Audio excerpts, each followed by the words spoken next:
አንድ ከፍተኛ የደም ግፊት ያለበት ሰው ላይ የእይታ መሰወር፣ የልብ ድካም፣ ስትሮክ ከተከሰተ ይህ ጥሩ ምልክት አይደለም።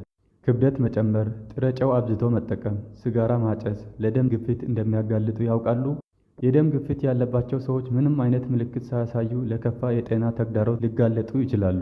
ሰላም ጤና ይስጥልን ውድ የጤና ቲፕ ቤተሰቦች፣ ዛሬ ወሳኝ የሆነ ርዕስ ይዤ ወደ እናንተ መጥቻለሁ። ከእኛ ጋር እስከ መጨረሻ አብራችሁ ከቆያችሁ ከምናያቸው ጉዳዮች መካከል ስለ ከፍተኛ የደም ግፊት ወይም ሃይፐርቴንሽን ምንነት፣ ክፍፍሎች፣ መንስኤውን እንዲሁም ስለሚያሳያቸው ምልክቶች፣ ስለሚደረግለት ምርመራ፣ የደም ግፊት ሕክምናና የጤና አኗኗር ዘይቤ ጨምሮ ሌሎች ርዕሰ ጉዳዮችን ይዤ ወደ እናንተ መጥቻለሁ። ቻናሉን ያልተቀላቀላችሁ ሳብስክራይብ እያደረጋችሁ ቤተሰብ እየሆናችሁ በቻናላችን የሚለቀቁ ቪዲዮዎች ቀድሞ ወደ እናንተ እንዲደርስ ኖቲፊኬሽን ወይም የደወል ምልክቷን በመጫን አብሮነታችሁን አሳዩ። ወደ ርዕሰ ጉዳያችን ከመግባታችን በፊት ስለ ደም ዝውውር የተወሰነ ለማየት እንሞክር፣ የበለጠ ግልጽ እንደሆንልን ስለሚረዳን ማለት ነው።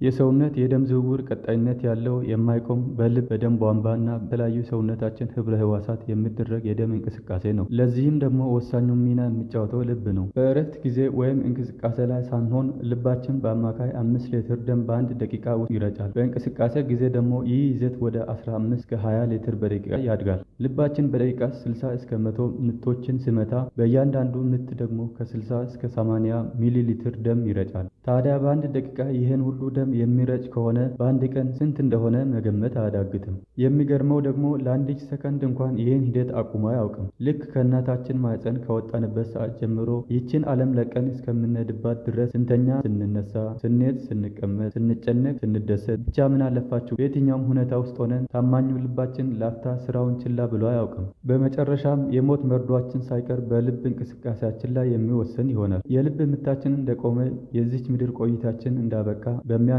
መሳሪያዎች ይሆን ይደረጋል። ይሁንና እሱ ምን ጨነቀን፣ በፈጣሪ ቃል የሚሆን ስለሆነ ወደ ጉዳያችን እንመለስ። የሰው ልጅ ሁለት አይነት የደም ዝውውሮች አሉት። የመጀመሪያው ፑልሞናሪ ዝውውር ወይም ፑልሞናሪ ሰርኩሌሽን ሲሆን ይህ በልብና በሳምባ መካከል የሚደረግ የዝውውር አይነት ነው። ይህ ዝውውር ከሌላው የሰውነት ክፍል የሚለየው ወደ ሳምባ የሚሄደው ደም በኦክሲጅን የበለጸገ ያለመሆኑ ነው። ይልቅ ወደ ሳምባ በመሄድ በኦክሲጅን በልጽጎ ይመጣል እንጂ። ለዚህም ነው ወደ ሌላ ሰውነታችን ክፍል ከሚደረገው የደም ዝውውር የተለየ ሆነው። ሌሎቹ የሰውነታችን ክፍሎች በኦክሲጅንና በሌሎች ንጥረ ነገሮች የበለጸገውን ደም ተቀብለው ጥቅም ላይ የዋለን ደም መልሶ ሲሰጡ፣ ሳምባ ግን ይህን ሂደት በተቃራኒ ይሰራል። ሁለተኛው ደግሞ ሲስተሚክ ዝውውር ወይም ሲስተሚክ ሰርኩሌሽን ሲሆን ይህ የዝውውር በተቀሩት ሰውነታችን ክፍልና በልብ መካከል ይደረጋል። ታዲያ የደም ግፊት በሽታ ምንድን ነው? የደም ግፊት በሽታ ወይም ሃይፐርቴንሽን ዓለም አቀፍ የደም ግፊት በሽታ ማህበር ወይም ISH እንደሚያስቀምጠው ስንመለከት እድሜያቸው ከ18 እና ከዛ በላይ የሆናቸው አዋቂ ሰዎች ላይ የግፊት መጠናቸው ከ140 በ90 ሚሊ ሜትር ሜርኩሪ እና ከዛ በላይ ሲሆን የሚከሰት የበሽታ አይነት ነው። የላይኛው ቁጥር ሲስቶሊክ ደም ግፊት ወይም ሲስቶሊክ ብለድ ፕሬሸር ሲባል ልባችን ደም ሲረጭ የሚፈጠር ነው። የታችኛው ዲያስቶሊክ ደም ግፊት ወይም ዲያስቶሊክ ብለድ ፕሬሸር ሲባል ይህ ደግሞ ልባችን ደም ሲቀበል የሚፈጠር ነው። ሶስት አይነት የደም አዟሪ ቧንቧዎች ሲኖሩ አርተሪ፣ ቬን፣ ካፒለሪ በመባል ይታወቃል። እያንዳንዳቸው የተለያየ ተግባርም አላቸው። ጤነኛ አማካይ የደም ግፊት 120 በ80 ሚሊ ሜትር ሜርኩሪ ሲሆን ይህ ደም በደም ቧንቧ ከሆነው አንዱ አርተሪ በሚባል ሲዘዋወር የሚፈጠር ግፊት ነው። ይህ ግፊት ከተቀመጠው ቁጥር በታችና በላይ ሲሆን የጤና ችግር እንደገጠመው ይጠቁማል። የደም ግፊት ምድብ እና ደረጃ የኢትዮጵያ የደም ግፊት ሕክምና መመሪያ እንዳስቀመጠው ከሆነ አንደኛ ላይ የተቀመጠው መደበኛ ወይም ኖርማል የደም ግፊት የሚባለው 120 በ80 ሚሊ ሜትር ሜርኩሪ ሲያንስ ወይም እኩል ሲሆን፣ ሁለተኛ ቅድመ ከፍተኛ የደም ግፊት ወይም ፕሪ ሃይፐርቴንሽን የሚባለው ደግሞ ከ120 እስከ 139 ሚሊ ሜትር ሜርኩሪ እና የታችኛው ደግሞ ከ90 እስከ 99 ሚሊ ሜትር ሜርኩሪ ሲሆን፣ የሶስተኛው ወይም አንደኛ ደረጃ ግሬድ 1 ሃይፐርቴንሽን የሚባለው 140 እስከ 159 ሚሊ ሜትር ሜርኩሪ እና 90 እስከ 99 ሚሊ ሜትር ሜርኩሪ ሲሆን፣ አራተኛ ላይ የተቀመጠው ደግሞ ሁለተኛ ደረጃ ወይም ግሬድ 2 ሃይፐርቴንሽን የሚባለው ደግሞ ከ160 እስከ 179 ሚሊ ሜትር ሜርኩሪ የላይኛውና ከ100 እስከ 109 ሚሊ ሜትር ሜርኩሪ የታችኛው ሲሆን፣ አምስተኛ ላይ ደግሞ ያስቀመጠው ሶስተኛ ደረጃ ወይም ግሬድ 3 ሃይፐርቴንሽን የሚባለው ደግሞ ከ180 እስከ 110 ሚሊ ሜትር ሜርኩሪ በላይ ሲሆን ነው። ስለ የደም ግፊት በሽታ ያሉ የተሳሳቱ አባባሎች። ከዚህ ቀጥሎ ያሉት ነገሮች የሐሰትና ከእውነት የራቀ ስለሆነ እናንተም እንዳታምኑት ለሌሎችም ግንዛቤ አስጨብጡ። የደም ግፊት በሽታ የሚከሰተው ሰውነታቸው በጣም በወፈሩ ሰዎች ላይ ብቻ ከሆነ የደም ግፊት የሀብታምና በድሎት የሞላላቸው ሰዎች ላይ ብቻ የሚከሰት ከሆነ፣ በሽታ ምንም ምልክቶች ካላሳየ በሽታ እንዳይደለ የሚነገር ከሆነ፣ በቤተሰብ ውስጥ የደም ግፊት ያለበት ሰው ከሌለ በፍጹም ሌላ ሰው ላይ እንደማይከሰት ከሆነ፣ የደም ግፊት በሽታ መንስኤው በእርግማንና የኃጢአት በደል ነው ተብሎ የሚታመን ከሆነ፣ የእጽዋትና የባህል መድኃኒቶች ሙሉ በሙሉ ይፈውሳቸዋል ከተባለ፣ ለምሳሌ የግብጦ አረቄ፣ የዝግባ ፍሬ፣ የሞሪንጋ ሻይ የመሳሰሉትን መውሰድ ፈዋሽ ነው ተብሎ የሚታመን ከሆነ፣ የደም ግፊት በሽታ መድኃኒቶች ይላመዳል ሱስም ይሆናል ተብሎ የሚታመን ከሆነ፣ እንዲሁም የሰውነት ውፍረት የጤናማነትና ምቾት ምልክት ነው። ስለዚህ ሰው ሁሉ ካገኘ ጮማ መቁረጥ፣ ጠጅ መጨለጥ የሀብት መመዘኛ ነው ተብሎ የሚታመን ከሆነ፣ ለከፍተኛ የደም ግፊት በመንስኤነት የሚጠቀሱ ነገሮች ከመጠን በላይ ጥሬ ጨው መጠቀም። ይህ ፈሳሽ እንዲጠራቀምና ግፊት እንዲጨምር ያደርጋል። የክብደት መጨመር፣ ከልክ ያለፈ ክብደት ልብ ላይ ጫና ይፈጥራል። የአካል ብቃት እንቅስቃሴ አለማድረግ፣ ሲጋራ ማጨስ ኒኮቲኑ የደም ቧንቧ እንዲጠብና ግፊት እንዲጨምር ያደርጋል። የስነ ልቦና ጭንቀት፣ በቤተሰብ ውስጥ ያለ የደም ግፊት በሽታ ታሪክ ምክንያት በዘር የመተላለፍ ዕድሉ ከፍተኛ ስለሆነ፣ የዕድሜ መግፋት፣ ያልተቆጣጠሩት የስኳርና የኩላሊት በሽታ ለደም ግፊት መንስኤዎች ናቸው። ሌሎችም ስር ሰደድነት ያላቸው ህመሞች ሁሉ ከደም ግፊት በሽታ ጋር የተያያዙ ችግሮች ወይም ሰከንደሪ ሃይፐርቴንሽን 10% ያክሉን የሚሸፍኑ ስለሆነ እንደ ምሳሌነት የኩላሊት በሽታ፣ የሆርሞን በሽታዎች ልክ እንደ የምረጭ፣ የእንቅርት እጢ ወይም ሃይፐርታይሮይዲዝም፣ የመድኃኒቶች የጎንዮሽ ጉዳት ወዘተ ለከፍተኛ የደም ግፊት መንስኤነት ይጠቀሳሉ። በአመዛኙ የደም ግፊት በሽታ ያለባቸው ሰዎች ምንም አይነት ምልክቶችን የማያሳዩ በመሆኑ ችግሩ መኖሩ የሚታወቀው በአብዛኛው የጤና ምርመራ ሲደረግ ብቻ ነው። ለዚህም ነው የደም ግፊት በሽታ ዝምተኛ ገዳይ ወይም ሳይለንት ኪለር እየተባለ የሚጠራው። ይኸውም የጤና ችግር ውስብስብነቶችን እስከሚያስከትሉና ምልክቶችን እስከሚያመጡ ድረስ ምንም ነገር ስለማያሳዩ ነው። ለምሳሌ ከፍተኛ የደም ግፊት ምልክቶችና ውስብስብነቶችን ሊያስከትሉ የሚችሉ ምልክቶች ከፍተኛ የራስ ህመም፣ በተለይም በኋለኛ በኩል ያለውን ክፍል፣ ድካምና መወዛገብ፣ የእይታ ችግር፣ የደረት ህመም፣ ትንፋሽ ማጠርና የመተንፈስ ችግር፣ ያልተስተካከለ የልብ ምት፣ የአፍንጫ ንስር፣ የሰውነት በላብ መዘፈቅ የመሳሰሉት ናቸው። ከዚህም ከፍ ባለ ሁኔታ ላይ ሲደርስ ደግሞ ስትሮክ፣ የልብ ድካም፣ የእይታ መሰወር፣ የልብና ኩላሊት ከጥቅም ውጭ መሆን፣ ስንፈተ ወሲብ የመሳሰሉትን ያስከትላል። ከፍተኛ የደም ግፊት መመርመርና ማወቅ ቀላል ነው። ማንኛውም የጤና ባለሙያ የሆነ ሰው የደም ግፊት መመርመሪያ መሳሪያ በመታገዝ ግፊትን ሊያስተውል ይችላል። ይህም የተለያየ ንባብ ሊያመጣ ወይም ሊያሳይ ስለሚችል ክትትልን ይሻል። በተጨማሪም እነኚህ ምርመራዎች ሊሰሩ ይችላሉ። የደም ምርመራ፣ የሽንት ምርመራ፣ ኤሌክትሮካርዲዮግራፊና ኢኮካርዲዮግራፊ የሚባሉ የልብ ምርመራዎች፣ የኩላሊት ተግባር የሚያሳዩ ምርመራዎች ወይም ኪድኒ ፋንክሽን ቴስት። እነዚህ ምርመራዎች መሰረታዊ ምልክቶቹን ወይም የከፋ ችግር መኖሩን ለመለየት ይረዳሉ።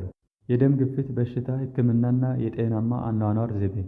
የደም ግፊት በሽታን ለማከም በሐኪም የሚታዘዙ መድኃኒቶች ያለው ሲሆን ይህንኑ ለመጀመር ደግሞ የራሱ የሆነ መስፈርቶች አለውና ለሁሉም ሰው ግፊት ስለጨመረ ብቻ አይታዘዝም። ስለሆነ እነሆም ለዛሬ ደግሞ መድኃኒት መጀመር ለማያስፈልገው የደም ግፊት በሽታን ለመከላከል የሚሆኑ በራሳችን ቤት ውስጥ የምናደርጋቸው እንዲሁም የመድኃኒት ሕክምናውን አብሮ በአጋዥነት ለማስኬድ የሚረዱ የአኗኗር ዘይቤ ማሻሻያዎች ላይፍ ስታይል ሞዲፊኬሽን መተግበር በእጅጉ ወሳኝ ነውና እንዲሁ አብረን እንመልከተው። የመጀመሪያ የጥሬ ጨው ፍጆታን መቀነስ ነው። ለማንኛውም ሰው ዝቅተኛ የጨው መጠንን በመመገብ ምንም እንኳን መደበኛ የደም ግፊት ያላቸው ሰዎች ሳይቀሩ አስቀድሞ ይጠቀማሉ። ይኸውም ገና በልጅነት የዕድሜ ጊዜ ብዙ ጨው መብላት ሕፃናትን ሳይቀር ለደም ግፊት መጨመር ይጋልጣል። የዓለም የጤና ድርጅት ጥናቶች እንደሚያሳዩት ከሆነ ከ32.4 በላይ የሚሆኑ ከልብና የደም ቧንቧ በተያያዙ የጤና ችግሮች የተነሳ የሚከሰቱ ህልፈተ ህይወት ከመጠን በላይ የሆነ ጨውን በመጠቀም ነው። ጨው ሲበዛ ጉዳዩ ነውና እባካችሁ መጠኑን ቀንሱ። አንድ ሰው በቀን ምን ያህል ጨው እንዲመገብ ይገባል? እንደ ዓለም ጤና ድርጅት ወይም WHO ገለጻና ምክር ከሆነ አንድ ሰው ቀንን ሙሉ 5 ግራም ጨው ወይም አንድ ትንሽ የሻይ ማንኪያ ብቻ እንዲጠቀም ይመከራል። በሀገራችን ኢትዮጵያ ግን በአማካይ በቀን ውስጥ እስከ 8 ግራም ጨው ድረስ እያንዳንዳችን እንደምንጠቀም ጥናቶች ይጠቁማሉ።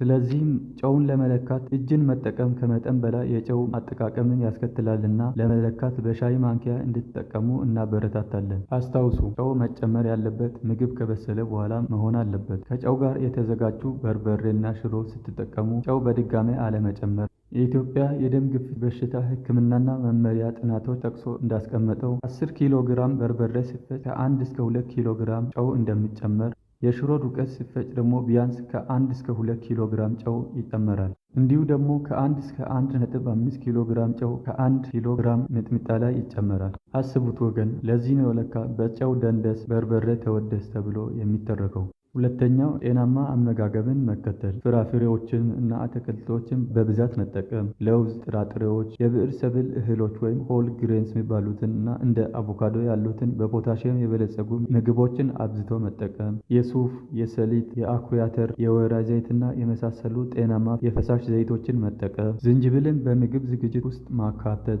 ስኳርና ስኳርነት ያላቸው ምግቦችን አብዝቶ አለመጠቀም። የተጠበሱ ምግቦችን ከፍተኛ የስብ መጠን ያለባቸው ስለሆኑ አለመጠቀም። ሲጋራ የሚያጨሱ ከሆነ ማቆም። እንዲሁም በቤቱ ሌላ ሰው የሚያጨስ ቢሆን እንኳ ይጎዳልና ሁለተኛ እጅ ማጨስ ስለሚኖር መጠንቀቅ አለብን። የአልኮል መጠንን መቀነስ ወይም አለመጠቀም። ምንም እንኳ አንዳንድ ጽሑፎች ለወንዶች 2 ጠርሙስ ቢራ፣ ለሴቶች 1 መጠን ያለው አልኮል በቀን ቢፈቅድም እንደ ብዙዎቹ ስምምነት ጤናማ የሚባል የአልኮል መጠን የለምና በተለይም የደም ግፊት በሽታ ከተከሰተ በኋላ ባትጠቀሙ ይመከራል። የአካል ብቃት እንቅስቃሴ ማድረግ። ይኸውም በሳምንት ውስጥ በአማካይ ከ3 እስከ 5 ቀን ቢያንስ ለ30 ደቂቃ በየቀኑ ወይም አጠቃላይ በሳምንት 150 ደቂቃ ያክል ፈጣን የእግር ጉዞ ጋር የሚመጣጠን የአካል ብቃት እንቅስቃሴ ማድረግ በተለይም ወፍራም ለሆኑ ሰዎች ክብደትን ለመቀነስ ይጠቅማል። በዓለማችን ላይ በቅርብ ጊዜያት እንደሚታየው ከሆነ ከፍተኛ የደም ግፊት ከሌሎች ተላላፊ ስር ሰደድ በሽታዎች በበለጠ ብዙ ሰዎችን ይገድላል። ተላላፊ ያልሆኑ በሽታዎች ወይም ነን ኮሚኒኬብል ዲዚዝ እንደ አጠቃላይ በዓለም ላይ ለሚከሰተው ከ70% በላይ ሞት ተጠቃሽ ናቸው። የዓለም ጤና ድርጅት ሪፖርቶች እንደሚጠቁሙት ከሆነ በየዓመቱ ወደ 41 ሚሊዮን የሚጠጉ ሰዎች በአንድም ሆነ በሌላ መንገድ ከዚሁ ጋር በተያያዘ ጤና ችግር ሕይወታቸው ያልፋል ተብሎ የሚጠበቅ ሲሆን በዚሁ ችግር ሸክም ደግሞ ሁሉንም የዕድሜ ክልል የሚነካ በመሆኑ በአዋቂዎች ላይ የተገደበ አይደለም። የሚያሳዝነው ደግሞ ከእነዚህ ችግር ጋር የሚከሰተውን ሞት ቢሰራበት በአብዛኛው መከላከል የሚቻል መሆኑ ነው። ውድ ተመልካቾቻችን እስከ መጨረሻ አብራችሁን ስለቆያችሁ እናመሰግናለን። ሌላ ጊዜ ስለ ከፍተኛ የደም ግፊት ሕክምናና በእርግዝና ጊዜ ስለሚከሰት የደም ግፊት ቪዲዮ ሰርቼ ወደ እናንተ እመለሳለሁ። ቪዲዮውን ላይክ፣ ለሚጠቅማቸው ሁሉ ሼር አድርጉላቸው። በሌላ ቪዲዮ እስከምንገናኝ መልካም ጊዜም ተመኘው።